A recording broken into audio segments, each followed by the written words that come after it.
Hey everybody, and welcome to my N5 series on the SP404 Mark II, where I cover a topic in about 5 minutes. 1980 Vins writes in and says, I wanted to ask you, does the SP404 Mark II have balanced analog inputs? I got a few thoughts on balanced audio in general.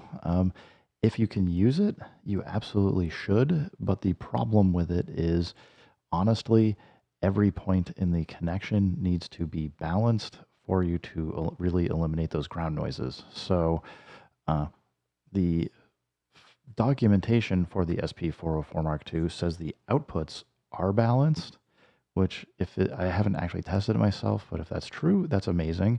You would just need a TRS jack for each of the left and right channels to go to whatever your TRS or XLR input is on, like speakers or whatever else you're connecting to.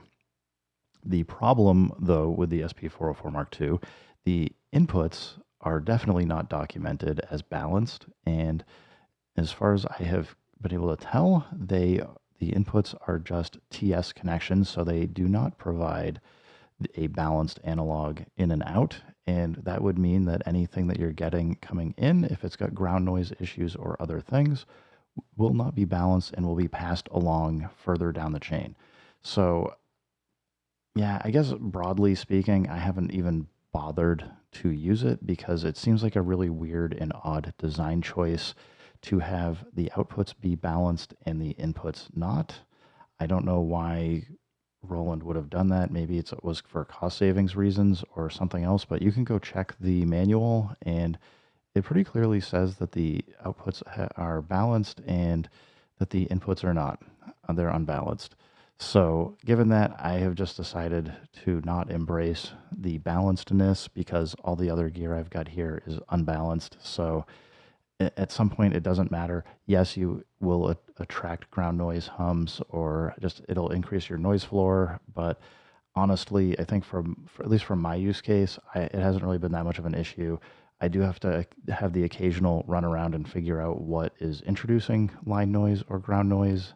Um, I know with the MPC, I can introduce it very easily by just plugging in the USB connection that would allow it to convert to controller mode on the computer. And as soon as I plug that in, I will start hearing a hum. It's a little low, but I can hear it in the headphones. And if I did it, you'd probably be able to hear it yourself. Beyond that, though, a lot of it's just making sure I've got proper gain staging and other things. And just, as I said, just pay attention and listen. And when you start hearing that or you're hearing digital clipping or other things, just go through and fix it, figure out what it is, what changed and what caused it.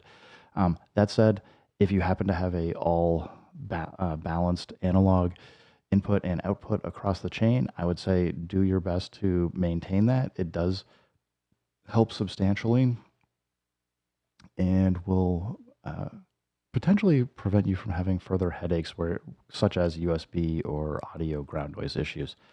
Anyway, thanks for the question. Happy to answer it. And yeah, thanks for stopping by, everybody. Keep making music, keep having fun. Remember, if it sounds good, it is good. And peace.